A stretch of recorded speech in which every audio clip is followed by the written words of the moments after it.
Bismillahirrahmanirrahim. Assalamualaikum warahmatullahi wabarakatuh. Waalaikumsalam. Alhamdulillahi rabbil alamin. Wal 'aqibatu lil muttaqin. Wala udwana illa 'alal zalimin. Allahumma shalli wa sallim wa barik ala sayyidina wa maulana Muhammadin sallallahu alaihi wasallam wa ala alihi wa ashabihi wa man tabi'ahum bi ihsanin ila yaumiddin. Amma ba'du. Bapak Ibu jamaah salat maghrib yang semoga masih dirahmati dan diberkahi Allah Ta'ala. Kita masuk pada adab dan tata cara ziarah kubur yang ke-8 sekaligus terakhir tapi sodok nyelekit, terakhir tapi ya agak-agak hot sedikit, yaitu tidak boleh berdoa kepada penghuni kubur. Beda nih, mendoakan dengan berdoa kepada penghuni kubur. Kalau kita mendoakan berarti kita minta kepada Allah supaya penghuni kubur diampuni dosanya, diluaskan kuburnya, dibebaskan dari azab kubur, dimasukkan ke dalam surga. Itu mendoakan. Tapi kalau berdoa di dalam kepada penghuni kubur adalah kita minta supaya hajat kita, dagangannya laris, yang jomblo supaya dapat jodoh, ya, dengan berdoa kepada penghuni kubur. Perbuatan ini persis sama dengan yang dilakukan oleh orang-orang musyrikin di zaman Nabi. Orang-orang musyrikin mereka menyembah Latta, Uzza, Manat, Hubal. Itu mereka ditanya, mengapa sebab kalian menyembah mereka, yaitu para berhala itu? Untuk bisa lihat surat Az-Zumar ayat yang ketiga. Walladzina ittakhadhu min dunihim awliya, dan orang-orang yang telah mengambil pelindung dari selain Allah Subhanahu wa ta'ala. Mereka jawab, ma na'buduhum, kami enggak menyembah mereka. Kami tidak menyembah Lata, Uzza, Manat, Hubal, enggak. Tapi illa liyuqarribuna ilallahi zulfa. Tapi supaya berhala-berhala itu mendekatkan kami kepada Allah Subhanahu wa ta'ala dengan sedekat-dekatnya. Jadi mereka paham, Pak. Tidak mungkinlah, saya ini kan orangnya banyak dosa, ya? Kalau kita langsung minta kepada Allah, nggak mungkin langsung dikabul. Maka perlu kita ini membuat wasilah, membuat perantara, sehingga perantara itu menjadikan mereka, hajat mereka itu sampai kepada Allah Subhanahu wa ta'ala, ya. Jadi Manat, Hubal, Latta itu bukan orang sembarangan, Pak. Itu adalah nama-nama orang-orang soleh yang berjasa pada orang-orang Arab di masa itu. Mereka bukan rakyat jelata, mboten. Mereka adalah tokoh-tokoh masyarakat. Ada yang mereka ketika ada orang haji, ya, Latta itu gemar sekali bersedekah kepada jamaah haji. Jadi menyediakan makanan, minuman, royal begitu ya, disediakan untuk orang-orang haji, ya, zaman itu. Sehingga ketika Latta ini meninggal dunia, ini dianggap sebagai tokoh, ya, tokoh masyarakat, tokoh agama. kemudian dibuatlah prasasti, dibuatlah patung, ya, dengan bentuknya Lata dan lain sebagainya. Hubal juga demikian, Manat juga demikian. Itu bukan orang-orang sembarangan. Mereka adalah tokoh masyarakat, mereka adalah tokoh agama. Ketika mereka sudah meninggal dunia, tidak adanya wahyu, ya, yang menyadarkan kepada mereka, mereka kemudian beribadah kepada mereka. Ketika ditanya, "Lho lapo sampeyan kok nyembah Manat, Lata, Hubal itu apa?" Mereka jawab, "Enggak." Kata siapa? "Mana butuhum." Kami tidak menyembah mereka. Illa liyuqarribuna ilallahi zulfa. Tapi supaya berhala-berhala itu mendekatkan kami kepada Allah Subhanahu wa taala dengan sedekat-dekatnya. Ya. Nah, permintaan doa, ya, yang disampaikan kepada penghuni kubur dijawab oleh Allah Subhanahu wa taala dalam surat Yunus, ya, ayat yang ke 106. Wala tad'u min dunillahi la yanfa'uka wa la yadurruka. Dan janganlah kamu wahai Muhammad menyeru berdoa kepada selain Allah, ma la yanfa'uka, yang enggak bisa memberikan manfaat kepadamu, ya. Wala yadurruka, enggak pula bisa menolak bahaya darimu. Fa iza fa'alta fa innaka izam minaz zalimin. Kalau kamu melakukannya wahai Muhammad, kalau begitu kamu termasuk di antara orang-orang yang zalim. Mari kita lihat, Pak. Apa benar sih orang yang sudah meninggal itu bisa enggak kira-kira memberikan manfaat sama kita? Tidak bisa, Pak. Ada yang pernah dapat pengalaman spiritual langsung jenengan dapat manfaat dari penghuni kubur ketika jenengan minta sama dia? Ada nggak yang punya pengalaman spiritual? Ada? Nggak ada, Pak. Ya. Kalaupun ada, itu adalah cerita-cerita yang dusta, cerita-cerita karangan, ya. Orang-orang yang sengaja, ya, menjadikan penghuni kubur itu sebagai hal yang bisa memberikan manfaat kepada mereka, mereka bikin cerita-cerita ngarang.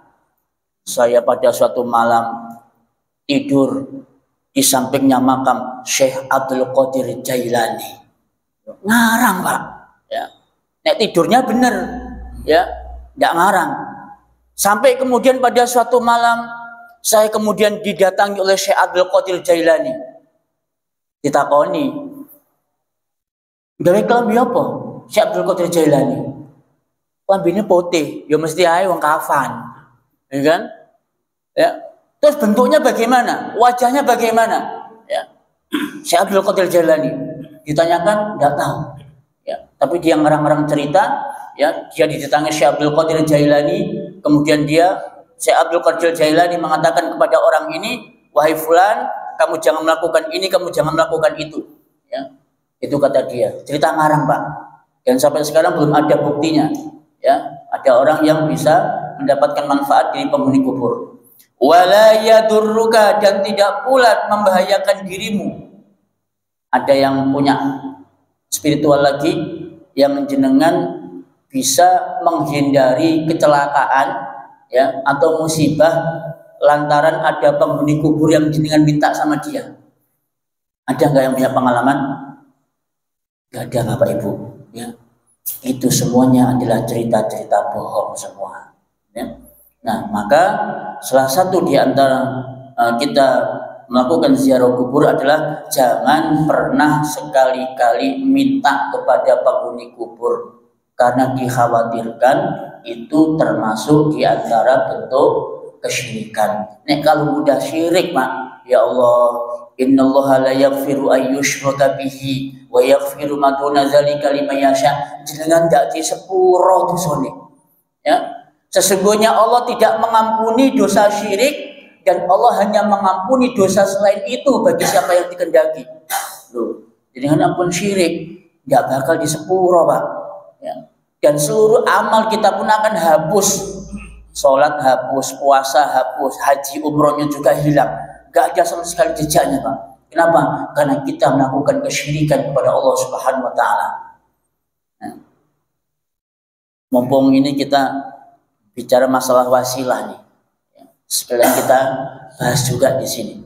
Nah, banyak orang-orang menyangka ya bahwasanya para penghuni kubur itu mampu bisa dijadikan wasilah atau perantara untuk menyampaikan hajat kita kepada Allah Subhanahu wa taala. Nah,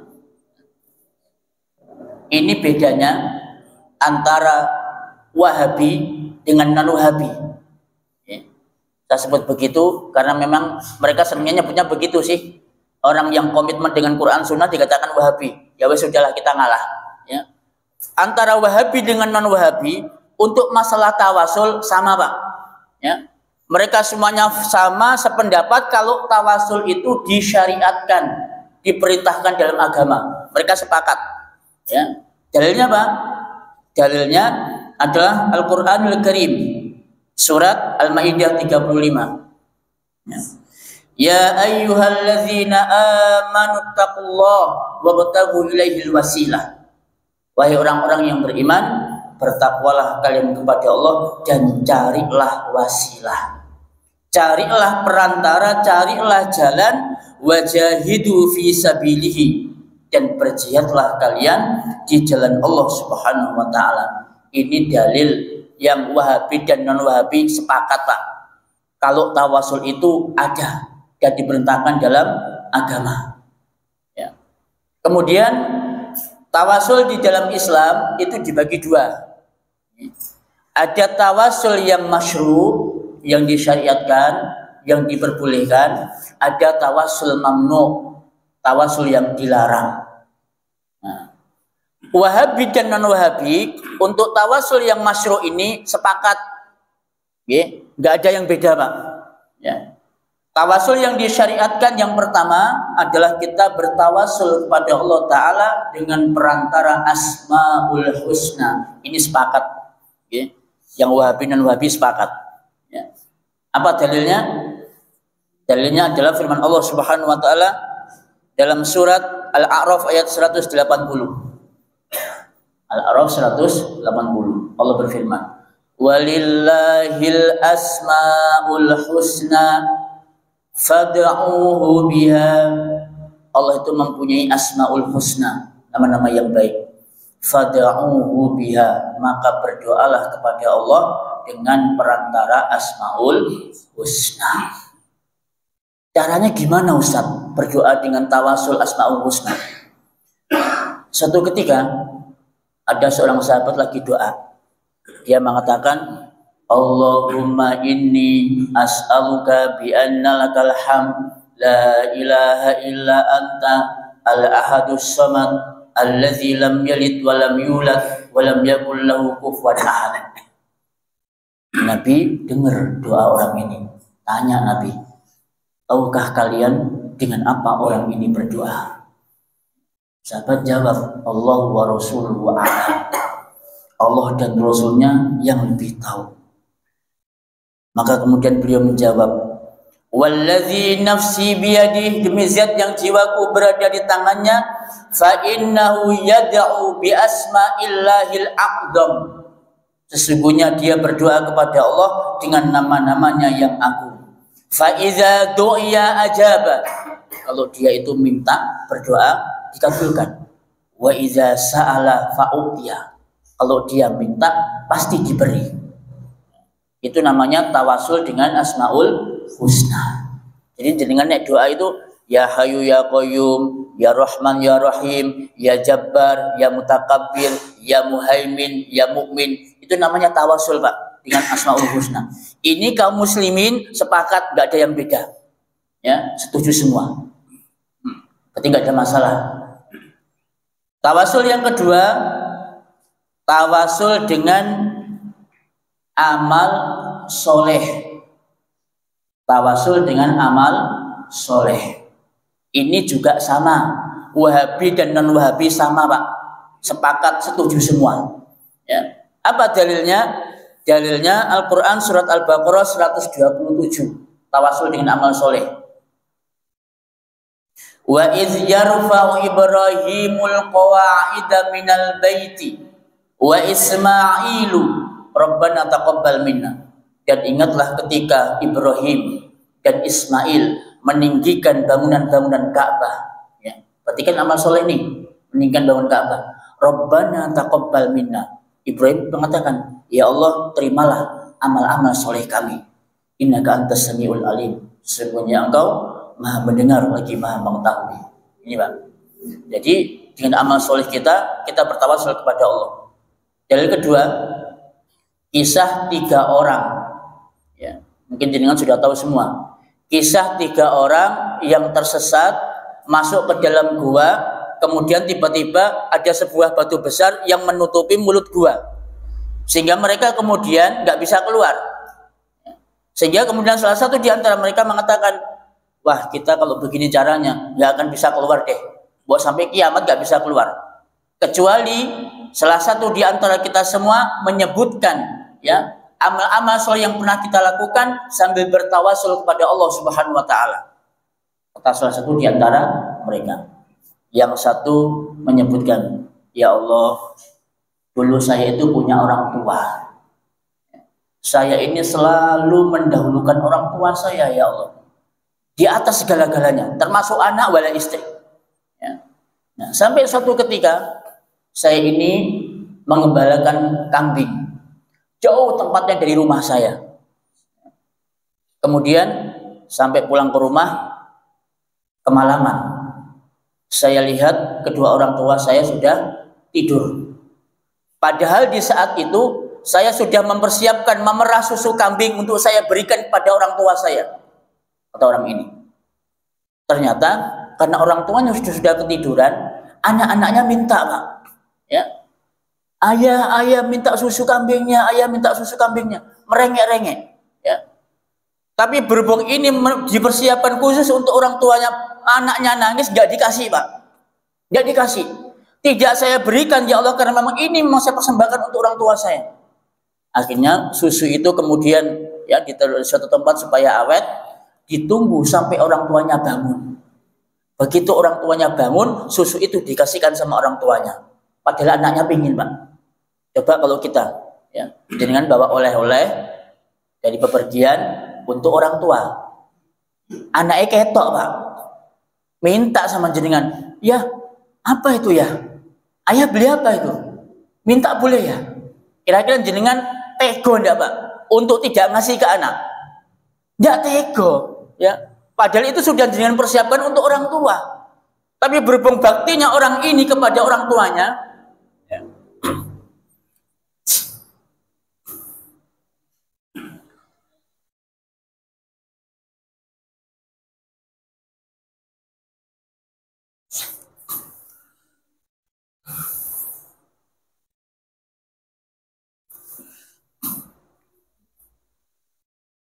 Kemudian orang ini berkata, ya Allah, jika apa yang sudah saya lakukan ini karena memang benar-benar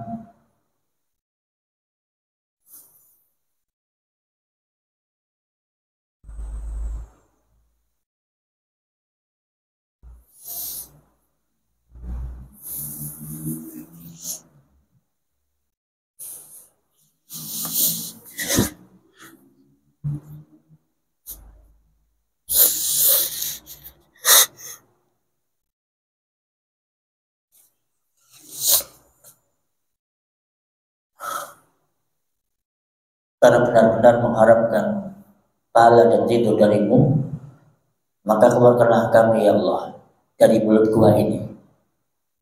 Kemudian batu itu bergeser, Pak. Ya, bergeser, cuma nggak banyak, sedikit. Ya, bisa keluar, nggak bisa keluar.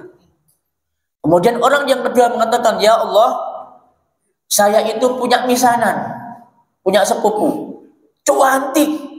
Ya. Bukan cantik, Pak, cuantik. Berarti saking ayu nih, cuantik. Dan aku, ya Allah, sangat menginginkan misananku tersebut, karena aku mencintainya. Tapi Gayo nggak bersambut.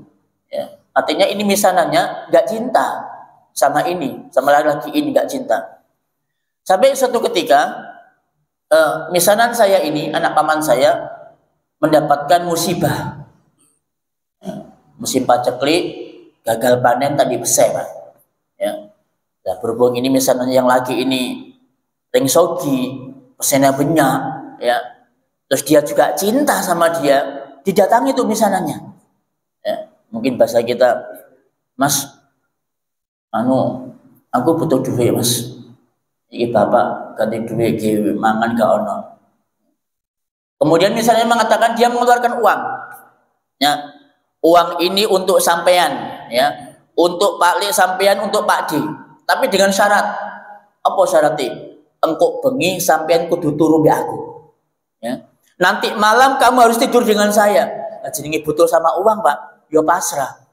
Alah nek cuma ngono, Mas, ya wis, oke, gitu kan. Akhirnya kemudian janjian, Pak, antara misanan dengan misanan.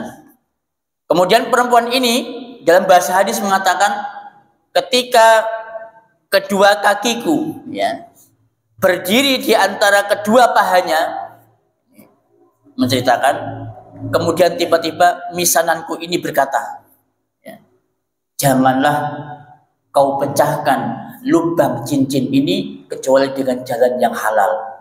Ya, jadi wanita itu menggambarkan kemaluannya dengan lubang cincin. Ya, janganlah kau rusak lubang cincin ini kecuali dengan jalan yang halal. Langsung kemudian kedua kaki saya gemeter. Ya, gemeter, Pak, bukan gemeter nyidai, bukan. Ya, saking takutnya dia kepada Allah dengan perkataan misalnya tadi, kemudian kedua kakiku gemeter. Ketika aku gemeter, aku tinggalkan uang itu untuk misananku, dan kemudian aku pun pergi berlalu. Ya, gak jadi, Pak, gak jadi zina. Kenapa? Karena dia mengatakan dengan bahasa misanannya itu, takutlah kamu kepada Allah, jangan kamu pecahkan cincin ini kecuali dengan jalan yang halal. Aku tinggalkan dia bersama dengan uangnya. Ya Allah, kalau apa yang aku lakukan ini benar-benar ikhlas, mengharapkan pahala darimu, keluarkan kami dari gua ini. Batunya geser, ya. Cuma tidak banyak, tidak bisa keluar, Pak. Ya. Sampai orang yang ketiga mengatakan, ya Allah, aku dulu punya pekerja, punya kuli, ya, dimana aku kebiasaanku selalu memberikan upah dan gaji kepada semua karyawanku dengan secara penuh. Ya. Cuma ada satu karyawan, ada satu pegawai yang waktu itu waktunya bayaran nggak masuk, dia absen.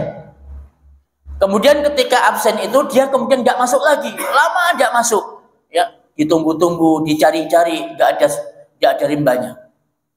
Kemudian akhirnya gaji dari karyawan tadi itu saya kembangkan, ya. Jadi dikembangkan, ya, modalnya itu sehingga kemudian menjadi besar, menjadi banyak. Tiba-tiba karyawan itu datang lagi minta haknya, ya. Bos, saya mau minta gaji saya yang belum saya ambil. Oh ya, silakan masuk. Begitu buka pintunya, dibuka, disuruh masuk. Mana gaji saya? Ya sudah, masuklah. Itu semua adalah milikmu. Ya, kaget, Pak. Bos, bocok ngono lah, bos. Saya lah. Masa gaji saya sebanyak ini? Loh, bener. Itu adalah gaji yang dulu aku belum berikan kepadamu. Sekarang kemudian aku kembangkan gaji itu dan sekarang ini jadi milikmu. Langsung kemudian orang ini tertegun, ya, ketenggangan, Pak. Tidak percaya apa yang dia lihat. Ya, kemudian dia pun ambil semua kekayaannya itu, dia gajinya itu dia bawa pulang. Ya Allah, kalau apa yang saya lakukan ini ikhlas mengharapkan pahala darimu, maka keluarkan kami dari gua ini. Batu itu kemudian bergeser secara penuh dan 3 orang pun keluar dengan selamat. Itu namanya tawasul dengan amal soleh. Nah, kita gimana? Dengan kalau punya hajat, ya, anaknya ujian, mau kuliah, ya, atau yang sekarang ini masih, ya, belum ketemu jodohnya, jenengan punya amal soleh apa? Punya amal soleh yang spesial, yang khusus, tidak ada orang yang tahu kecuali jenengan dengan Allah. Ya, coba itu sampaikan. Ya Allah, saya dulu, ya, punya tetangga barangkali, ya, punya tetangga hutang sama saya, ya Allah, ya, hutang sama saya. Kemudian karena saya ini kasihan sama keluarganya, maka hutang itu kemudian saya lunasi. Hanya tidak ditagih lagi, sudah dibebaskan. Ya Allah, kalau ini merupakan amal solehku yang aku cari untuk mendapatkan pahala darimu, maka temukanlah aku dengan jodohku yang cantik dan solehah. Wow, keren kan, Pak? Betul, itu bisa dikabulkan. Bertawasul dengan amal soleh. Sepakat ini. Oke. Yang ketiga, tawasul dengan orang soleh yang masih hidup. Garis bawahi, tawasul dengan orang soleh yang masih hidup. Nah, untuk yang ketiga ini sebenarnya sefaham Pak, sependapat Wahabi dengan non Wahabi. Cuma yang non Wahabi ini gagal faham. Gagal faham dengan dalil yang disampaikan oleh Nabi Shallallahu Alaihi Wasallam yang harusnya itu ditujukan untuk orang soleh yang masih hidup, kemudian disalahfahami ditujukan untuk orang soleh yang sudah meninggal. Cuma di situ aja sebenarnya letaknya, perbedaannya. Ya. Apa dalilnya? Dalilnya kisah seorang lelaki yang buta. Atau riwayat ini disebut dengan hadisul a'ma. Hadis cerita tentang lelaki yang tunanetra buta. Dia mendatangi Nabi Shallallahu Alaihi Wasallam. Ya Rasulullah, saya minta kepadamu supaya disembuhkan mata saya ini. Ya. Kemudian Nabi Shallallahu Alaihi Wasallam menjawab, ya, aku memberikan kepadamu dua pilihan. Kata Nabi, kamu mau bersabar dengan kebutaanmu dan kamu mendapatkan surga, atau aku doakan kebutaanmu itu supaya sembuh dan Allah Subhanahu wa Ta'ala akan menyembuhkan kebutaanmu. Kemudian si buta ini mengatakan, ya Rasulullah, aku ingin mataku sembuh. Ya sudah, kalau kamu minta seperti itu, silakan kamu ambil air wudhu. Kemudian orang ini pun berwudhu. Kemudian dia pun kembali kepada Nabi Shallallahu Alaihi Wasallam. Kemudian beliau pun diajari doa sama Nabi. Ya. Ini Nabi masih hidup Pak, belum meninggal. Nabi masih hidup, belum meninggal. Nabi mengatakan, Allahumma inni as'aluka, ya Allah sesungguhnya aku minta kepadamu, wa atawajjahu ilaika binabiyyika. Nah ini, tolong kalimat ini, wa atawajjahu ilaika binabiyyika, dan aku bertawasul dengan kedudukan nabimu. Ini Nabi masih hidup, aku bertawasul dengan kedudukan nabimu. Berarti Nabi masih hidup, orang ini bertawasul kepada Nabi karena Nabi masih hidup. Ya. Kemudian Muhammadin Nabiyyi rahmah, yaitu Muhammad Nabi yang membawa rahmat. Inni tawajjahtu bika ila rabbi hajati. Aku menyampaikan bertawasul denganmu ya Allah agar hajatku ini terkabul. Hadhihi lituqdali, agar terkabul. Allahumma syafi'hu fiyya. Ya Allah, terimalah syafaat beliau ini untukku. Hadis riwayat Tirmidzi. Nah, hadis ini kemudian dibawa oleh orang-orang non-Wahabi menganggap bahwa ini dalil kalau kita boleh bertawasul kepada Nabi ketika Nabi masih sudah meninggal dunia. Padahal keliru. Ini Nabi masih hidup Pak, bukan masih meninggal, sudah meninggal. Tapi disalahfahami bahwa riwayat ini adalah Nabi sudah meninggal. Itu. Ya, ini dalil yang pertama. Dalil yang kedua, kisah Umar bin Khattab. Ya, kisah Umar bin Khattab radhiyallahu an ketika beliau bertawasul kepada paman Nabi Abbas bin Abdul Muthalib radhiyallahu an. Kata Umar, ya, Abbas itu masih hidup Pak, Bapak Ibu. Abbas bin Abdul Muthalib itu masih hidup, belum meninggal dunia. Kemudian Umar bilang kepada Abbas, Allahumma inna kunna natawassalu ilaika binabiyyina. Ya, dahulu kami ini bertawasul dengan Nabi kita. Ya, maksudnya ketika Nabi kita masih hidup, kami ini bertawasul sama Nabi. Itu peristiwanya Bapak Ibu, itu musim paceklik, kemarau panjang, nggak turun hujan. Karena nggak turun hujan, pada waktu Nabi masih hidup, itu para sahabat bertawasul sama Nabi. Ya Nabi, inna natawassalu ilaika. Kami bertawasul kepadamu untuk supaya diturunkan hujan. Ya. Kemudian Nabi pun menggelar sholat istisqa, kemudian beliau berdoa, turun hujan. Itu Nabi masih hidup Pak. Dan itu kebiasaan para sahabat memang begitu. Ketika Nabi sudah meninggal dunia, kan nggak mungkin tuh para sahabat bertawasul kepada Nabi. Maka para sahabat kemudian bertawasul dengan Abbas, pamannya Nabi yang punya kedudukan dekat dengan Nabi. Ya. Inna kunna natawassalu ilaika binabiyina. Dahulu kami ini bertawasul kepada nabi kami. Fataskina, kemudian engkau pun menurunkan hujan kepada kami. Wa inna natawassalu ilaika bi ammi nabiyina. Dan sekarang ya Allah, kami bertawasul dengan paman nabi kami. Faskina, maka turunkanlah hujan. Maka kemudian turunlah hujan. Ya, ini juga begitu. Dalil yang kedua ini Bapak Ibu juga disalahfahami, dikira oleh orang-orang non-Wahabi, para sahabat itu bertawasul kepada nabi yang sudah meninggal, ya, untuk supaya diturunkan hujan. Kemudian bertawasul kepada paman nabi Abbas bin Abdul Muthalib, Abbas sudah meninggal dunia. Padahal itu tidak betul, ya. Jadi nabi dan paman nabi itu ketika itu masih hidup. Nah, ini sebenarnya letak perbedaan antara Wahabi dengan non-Wahabi, salah dalam memahami dalil. Dalilnya untuk orang hidup dikira untuk orang yang sudah meninggal dunia. Nah, ini tawasul yang disyariatkan. Nah, mungkin sebelum kita lanjut pada tawasul yang kedua, tawasul yang dilarang, mungkin ada pertanyaan dulu atau mau yang disampaikan, dipersilahkan. Ada. Oke. Warahmatullahi wabarakatuh. Saya tidak pernah ziarah kepada kubur orang tua saya. Saya tidak pernah ziarah kepada kubur orang tua saya.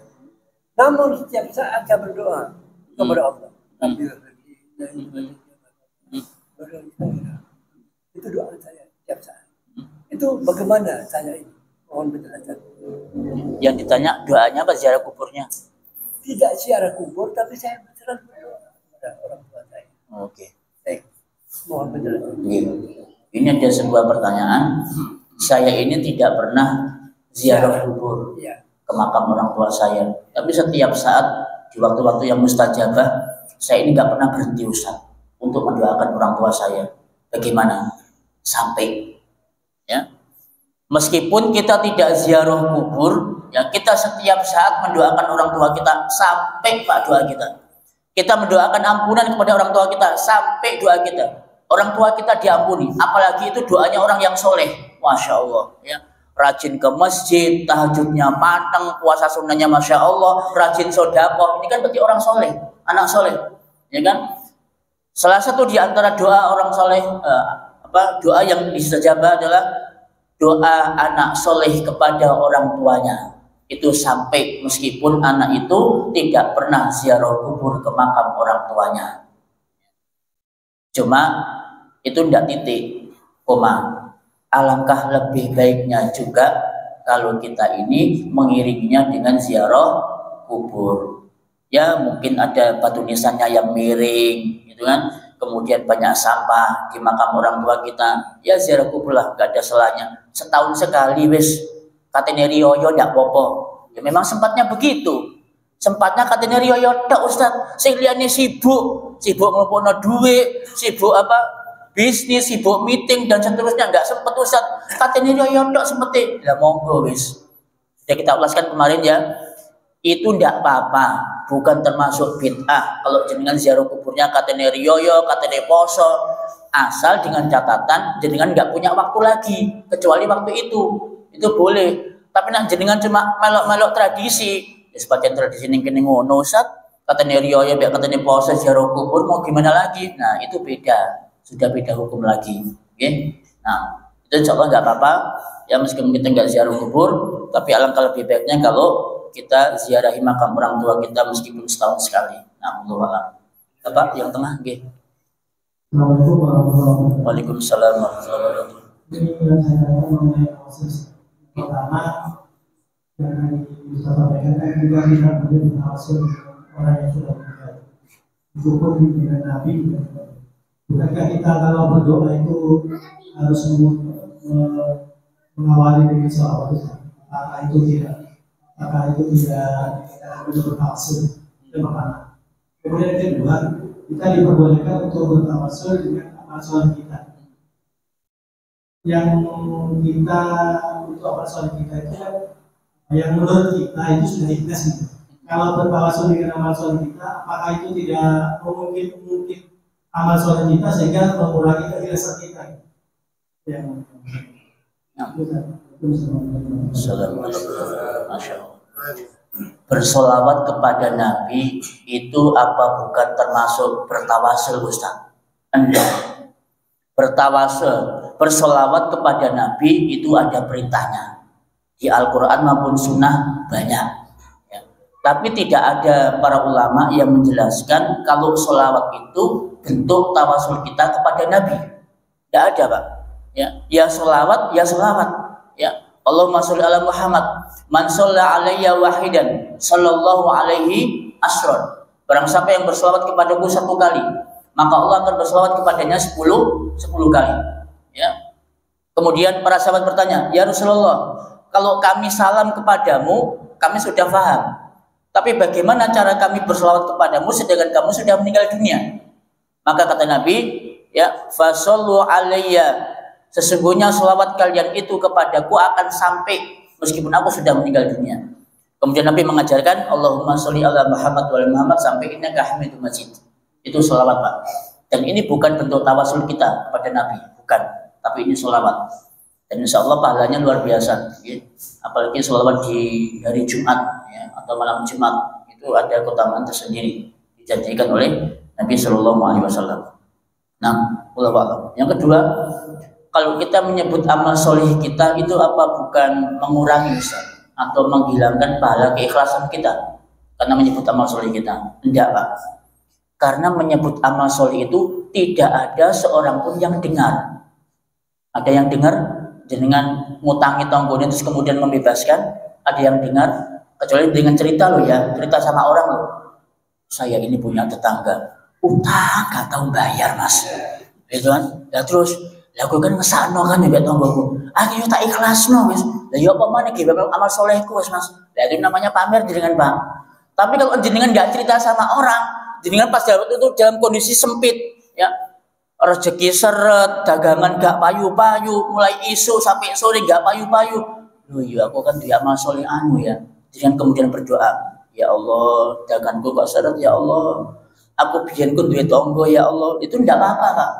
Karena yang tahu hanya jenengan dengan Allah Subhanahu wa taala, itu bukan riya, bukan mengurangi ikhlas, enggak. Karena enggak ada yang tahu, enggak ada yang dengar. Ya, itu. Nah, jadi bukan termasuk menghilangkan pahala keikhlasan. Wallahu a'lam. Ada lagi? Cukup? Nggih, monggo. Ini kaitannya dengan mohon maaf. Saya itu biasanya kita itu paling tidak diingatkan sekarang malam Jumat manis. Karena ada beda dengan Jumat yang lain. Itu berdasar.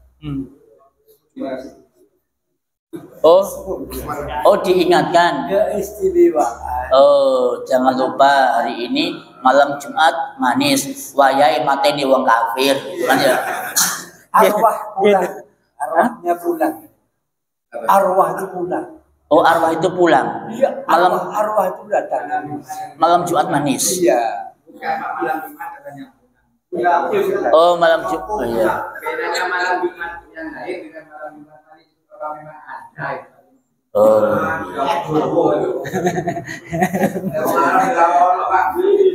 Cok digegeri lah. Sabar nggih. Nggih, malam Jumat itu malam yang spesial nggih, istimewa buat kaum muslimin. Itu kalau Kanjeng Nabi itu mensyariatkan suatu ibadah di malam Jumat itu khususnya baca surat Al-Kahfi.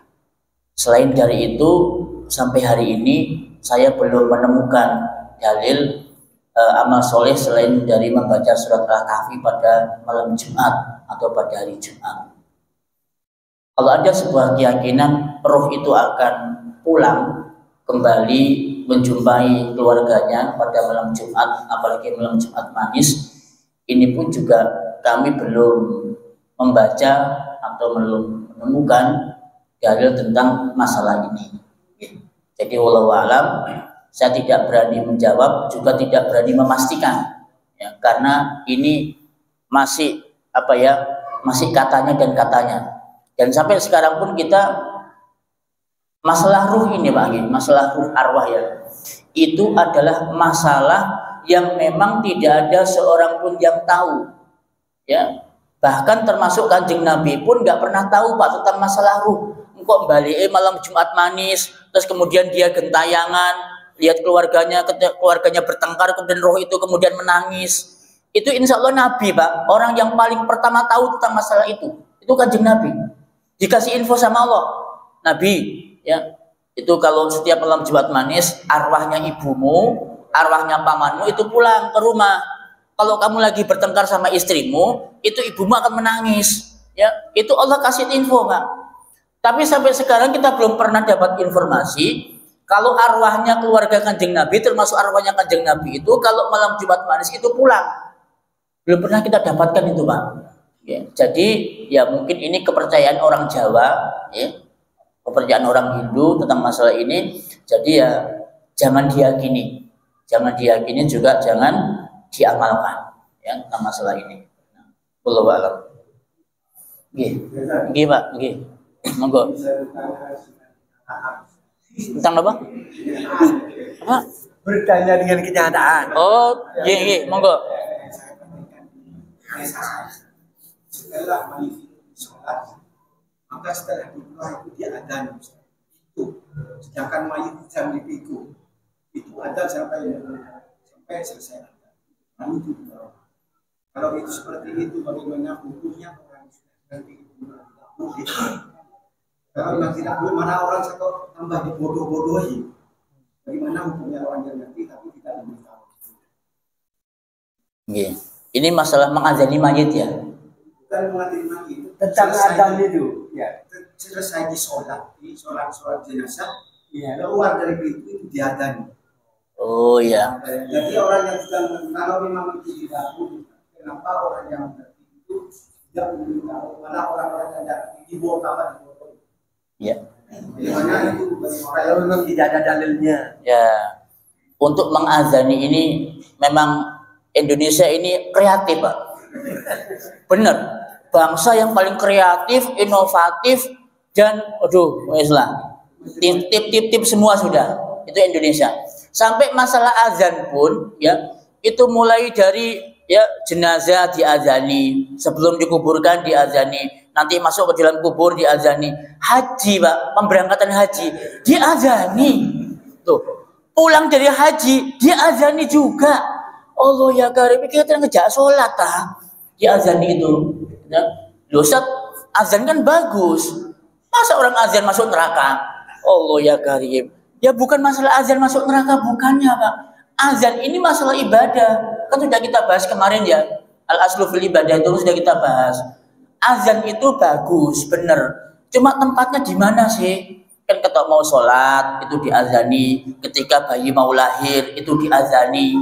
Nah kalau tempat-tempat yang lain kayak jemaah haji, jemaah umroh, kemudian mayit dimasukkan kubur diazani, ini sampai sekarang kami belum menemukan Pak dalilnya itu. Cuman ada kitab namanya Al-Mawsu'ah Al-Fiqhiyah Al-Kuwaitiyah. Jadi ensiklopedi fikih dari Kuwait. Di situ digambarkan bahwa azan itu termasuk kebaikan. Amal soleh termasuk kebaikan, maka boleh dipakai dalam setiap kondisi yang mengandung kebaikan. Cuma di situ cuma perkataan Pak, tidak sama sekali mengutip hadis Nabi, sabda Nabi, Al-Quran, nggak pernah. Cuma itu saja. Itu azan adalah baik, maka boleh digunakan untuk hal-hal yang baik. Mulai dari ya mayit, kemudian haji dan umroh, kemudian bayi dan seterusnya itu diazani. Itu kan pakai azan. Cuma itu aja keterangannya. Ya. Nah, kami secara pribadi ya kalau itu nggak ada dalilnya sih ya saya nggak akan praktekkan, kecuali memang untuk azan bayi saja dan iqamah itu ada memang dalilnya. Al-Imam Ibnu Qayyim Al-Jauzi menyebutkan dalam kitabnya itu termasuk di antara sunnah Nabi mengazani telinga bayi yang kanan, yang kiri mengqamati. Selain itu kami tidak praktekkan Pak, tidak amal. Nah, terus kalau mayit diletakkan di liang lahat itu apa yang dibaca Ustaz? Yang dibaca Bismillah wa ala millati Rasulillah. Itu makanya yang turun di situ itu mestinya keluarga yang ngerti. Jangan diserahkan sama yang maaf nih, modin atau orang-orang yang nggak paham, nanti diazani nanti, kan? Ya terlepas dari perbedaan, ya kalau memang itu terjadi ya mau gimana lagi, ya sudah biarkan, sudah timbangannya timbul gesekan di masyarakat, tapi seminimal mungkin harus kita minimalisir. Masa sih Pak kebiasaan ini terus berlaku bertahun-tahun, itu kan tanpa ada perubahan. Mereka Pak, kita bisa kok menghargai mereka. Mayit diazani, ya wes gak apa-apa, wes jarno wes timbangannya rame. Tapi anehnya kita ketika meletakkan mayit, Bismillah wa alamin nanti Rasulullah, ngamuk yang di atas Pak. Diazani, duduk kucing. La ilaha illallah Muhammadur Rasul. Kita lo bisa menghargai mereka, ya wes diazani gak apa-apa wes. Tapi mereka ketika kita mempraktekkan sunnah Nabi, nggak diazani, mereka ngamuk Pak. Kok gak diazani? Medeni ngubur kucing aja. Sampai begitu, ya Allah, rame akhirnya. Yuk kenapa sih kita nggak menghargai? Katanya disuruh toleransi, nggak boleh radikal. Buktinya kalian yang radikal, intoleran sama kita kan? Kita mempraktekkan sunnah nggak boleh, dimarah-marahi, diamuk, kan begitu. Tapi kita menghargai amaliah kalian, kita menghargai nggak apa-apa. Yasinan, lo monggo silakan yang mau yasinan. Kita sebagai orang yang paham sunnah ya nggak melaksanakan, kita bisa kok menghargai. Tapi anehnya tetangga Pak, dia nggak yasinah, ya nggak tahlil, diamuk Pak. Mayit enak Muhammadiyah cepet soge. Apa? Nggak tahu selamatan. Begitu Pak. Nyaman dia Muhammadiyah, soge apa? Tak pernah selamatan. Ini tak selamatan, mati ndak diselamati. Kayak mau berkucing aja, gitu kan? Ya Allah. Hah? Gitu Pak ya? Iya, dia masyarakat kita begitu. Ya, jadi itu dia berkaitan tentang masalah malam Jumat manis termasuk mengazani bayi, mengazani mayit. Nah, Allahu a'lam. Ada yang lain? Ya, monggo belakang. Dikasihkan mic-nya biar agak keras Pak. Maju.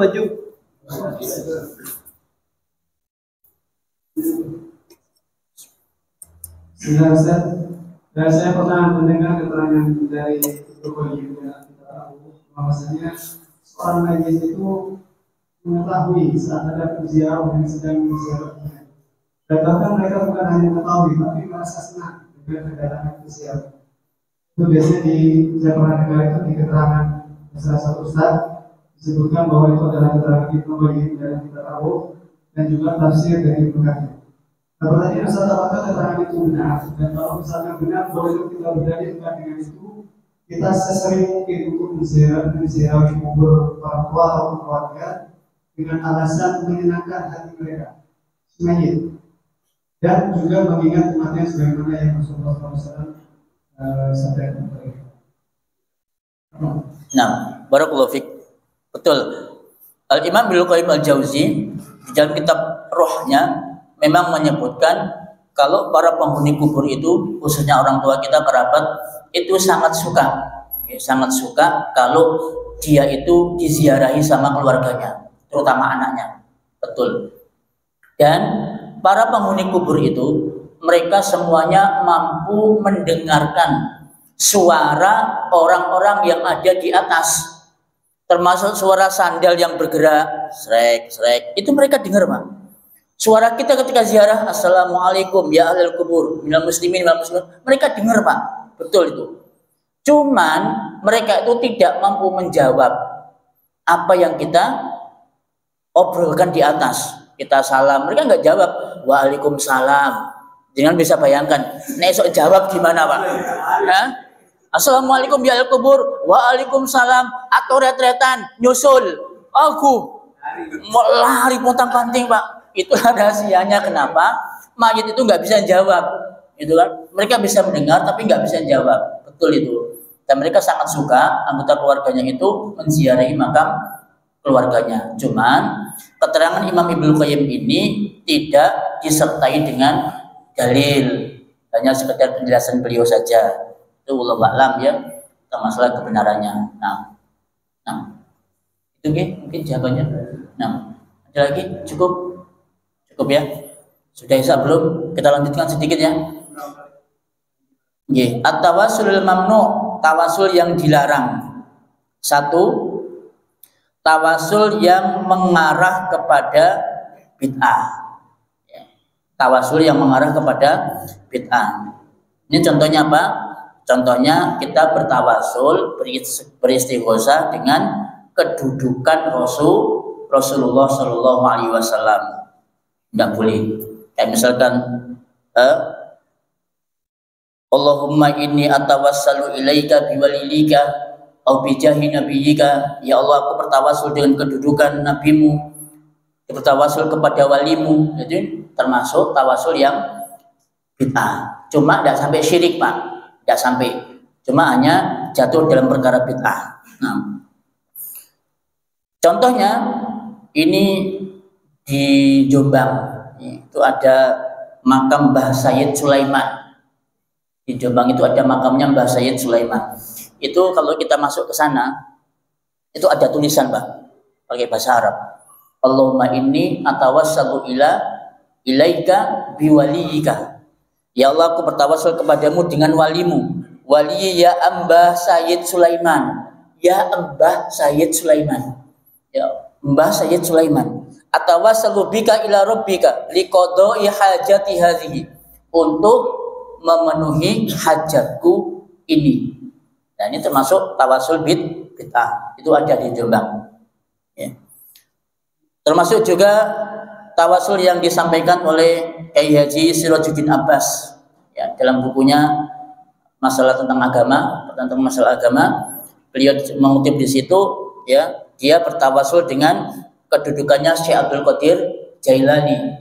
Ini juga termasuk tawasul yang mengarah kepada bid'ah. Ada lagi tawasul dengan sholawat badar, ya, tawasul dengan sholawat badar. Dengan insyaallah hafal ya, sholawat badar ya.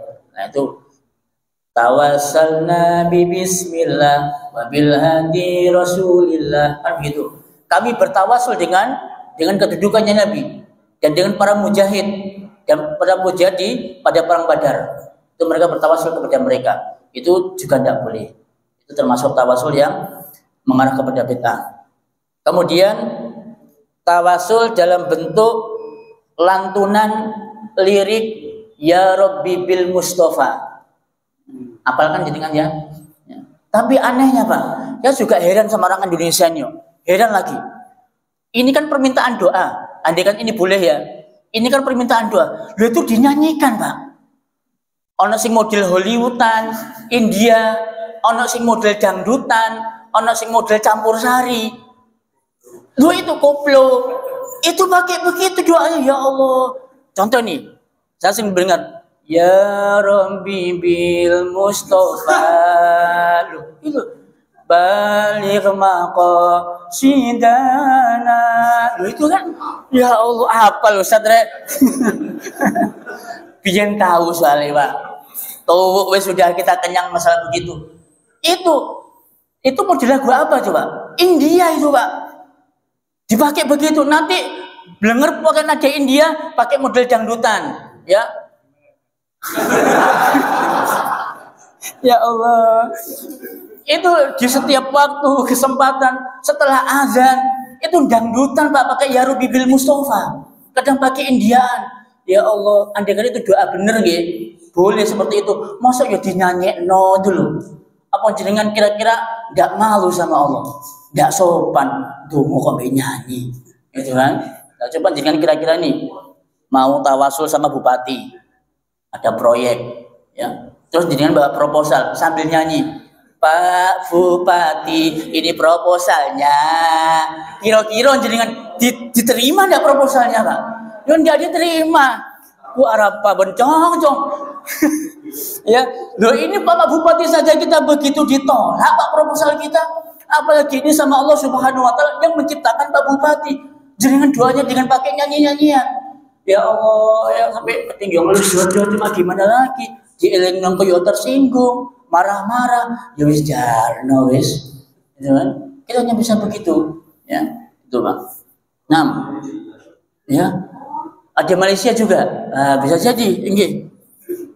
Kemudian ada sebuah doa di dalam tibaan. Ya, dalam tibaan punya begini.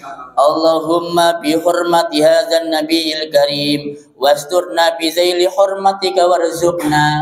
Ya Allah, dengan kehormatan Nabi yang mulia ini, tutupilah kami dengan kehormatanmu dan berilah kami rizki. Nah, ini selawat yang bisa mengarah bid'ah. Nah, dan masih banyak lagi. Yang terakhir adalah selawat yang bisa mengarah kepada kesyirikan, yaitu kita minta langsung kepada penghuni kubur dengan bertawasul kepadanya. Ya, jadi langsung minta kepada penghuni kubur, bukan lagi menjadikan dia sebagai perantara. Nah, Allahu a'lam, ini insya Allah seputar adab dan tata cara ziarah kubur, termasuk juga bagaimana kita seharusnya bertawasul kepada amal soleh kita, asmaul husna, termasuk orang soleh yang masih hidup, untuk mendekatkan diri kita kepada Allah Subhanahu wa Ta'ala. Mudah-mudahan apa yang kami sampaikan ini bermanfaat, dan kurang lebihnya mohon maaf kalau ada sentilan-sentilan yang tidak sependapat dengan jenengan. Saya tidak memaksa, saya tidak memaksa jenengan untuk ikut dengan saya, tidak. Silakan jenengan praktekkan, amalkan apa yang jenengan yakini, apa yang jenengan amalkan, pertanggungjawabkan sendiri. Yang penting kita sudah sama-sama menyampaikan, terserah amalnya masing-masing. Nah, subhanakallahumma wa bihamdika asyhadu an la ilaha illa anta astaghfiruka wa atubu ilaik. Wassalamualaikum warahmatullahi wabarakatuh.